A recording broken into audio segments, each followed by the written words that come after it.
চট্টগ্রাম 14 নির্বাচনী এলাকার ভাই ও বোনেরা, আমাদের ছেলে মেয়েরা, আসসালামু আলাইকুম ওয়া রাহমাতুল্লাহি ওয়া বারাকাতুহু। গতকাল 12ই ফেব্রুয়ারি নির্বাচন হয়েছে। আপনারা স্বতঃস্ফূর্তভাবে বিভিন্ন জায়গায় অংশগ্রহণ করেছেন। তবে আমরা লক্ষ্য করেছি 4টার পরের থেকে বিভিন্ন জায়গায় কারচুপি হয়েছে।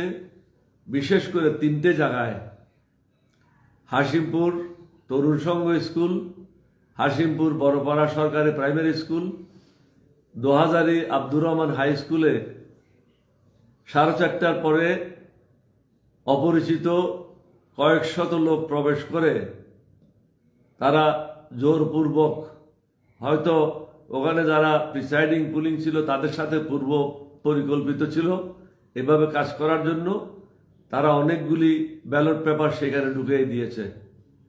এছাড়াও আইন শৃঙ্খলা বাহিনী যারাই ছিল, 2:30টার পরের থেকে 3টার পরের থেকে আমাদের যারা নেতাকর্মীরা কেন্দ্রের বাইরে ডিউটিরত ছিল তাদেরকে পিটিয়ে বের করে দিয়েছে। প্রশাসনকে বারবার বলা সত্ত্বেও আমাদের যারা কাজ করছিল তাদের উপরে মারপিটাই করেছে। অন্যদিকে জসিম 6-7টা মাইক্রোবাস নিয়ে, মোটরসাইকেল নিয়ে ডেমনস্ট্রেশন দিয়ে বিভিন্ন জায়গায় ভ্রমণ করেছে এবং সন্ধ্যার আগে সন্ধ্যার পরে প্রায় 30টা-40টা মাইক্রোবাস নিয়ে, ট্রাক নিয়ে মিছিল করে উপজেলা হেডকোয়ার্টার এসেছে। এখানে আর্মি ক্যাম্প ছিল, পুলিশের ক্যাম্প ছিল, পুলিশের থানা ছিল, প্রশাসন ছিল, তাকে বারণ করে নাই। তারা উপজেলা হেডকোয়ার্টারে এসে তছনছ করেছে। আমার কর্মীদেরকে আমি অনেক কষ্ট করে সুশৃঙ্খল রাখার চেষ্টা করেছি। এখানে আইন শৃঙ্খলা বাহিনী এবং যারাই নির্বাচনের দায়িত্বে ছিল তারা একতরফাভাবে কাজ করেছে। বিভিন্ন জায়গায় আমাদের এজেন্টদেরকে 4:30টার পরে বের করে দিয়েছে। এছাড়াও ওমর ফারুকের প্রায় 4,500 ভোট বাতিল বলে গণ্য করেছে। আমাদের এজেন্টরা যখন এটা চ্যালেঞ্জ করেছে, তাদেরকে বাতিলগুলি কেন করা হলো, কিভাবে করা হলো, এগুলি দেখানো হয় নাই।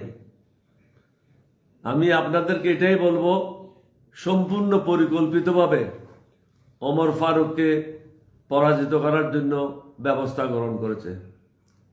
আপনাদের অবগতির জন্য এটা জানাতে চাই, আপনারা যদি মনে করেন প্রফেসর ওমর ফারুক পরাজিত হয়েছে, ডক্টর কর্নেল অলি আহমদ পরাজিত হয়েছে, আমরা পরাজিত হই নাই। আল্লাহর মেহেরবানি, আমার নবীর দয়া, মুক্তিযোদ্ধা কখনো পরাজিত হয় না, মুক্তিযোদ্ধার সন্তান কখনো পরাজিত হয় না। পরাজিত হয়েছে টাকা এবং আমার এলাকার নির্বাচন এলাকার কিছু লোক। সকলকে অনুরোধ করব, অত্যন্ত সুশৃঙ্খলভাবে আপনারা দিন কাটাবেন, কারোর সাথে কোনো ঝগড়াঝাটি করার প্রয়োজন নাই। এখন কিছু উচ্ছৃঙ্খল ছেলেরা আমাদের কর্মীদের উপর আক্রমণ করছে, প্রশাসন নীরব। অথচ প্রশাসনের উচিত 2 দিন এখানে বসে প্রত্যেকটা জায়গায় পেট্রোলিং করা এবং দেখা কোনোখানে সমস্যা হচ্ছে কিনা। তারা এই ব্যাপারে নীরব দর্শকের ভূমিকা পালন করছে। সুতরাং ওমর ফারুক সহ বাংলাদেশে বিভিন্ন প্রার্থীরা যারা 1 থেকে 1,500 ভোটে পরাজিত হয়েছে, এটা সুপরিকল্পিতভাবে, অত্যন্ত সূক্ষ্মভাবে এই কাজটা করা হয়েছে। আমরা পরাজিত হই নাই, পরাজিত হয়েছে আমার নির্বাচনী এলাকার জনগণ। আপনাদের সবাইকে ধন্যবাদ। বাংলাদেশ জিন্দাবাদ, 11 দলীয় ঐক্য জোট জিন্দাবাদ, এলডিপি জিন্দাবাদ। আমি সারা জীবন আপনাদের খেদমত করেছি, আমার এই খেদমত মরণ পর্যন্ত এটা অব্যাহত থাকবে। আমার ছেলে সবসময় আপনাদের পাশে থাকবে। আমরা নির্বাচনে জিতলাম কিনা, জিতলাম না, এটাতে কিছু আসে যায় না। জনগণের সেবায় আমি এবং আমার পরিবার সদা সর্বদা নিয়োজিত থাকব। আপনাদের সবাইকে ধন্যবাদ। আপনাদের সুন্দর জীবন এবং সাফল্য কামনা করি।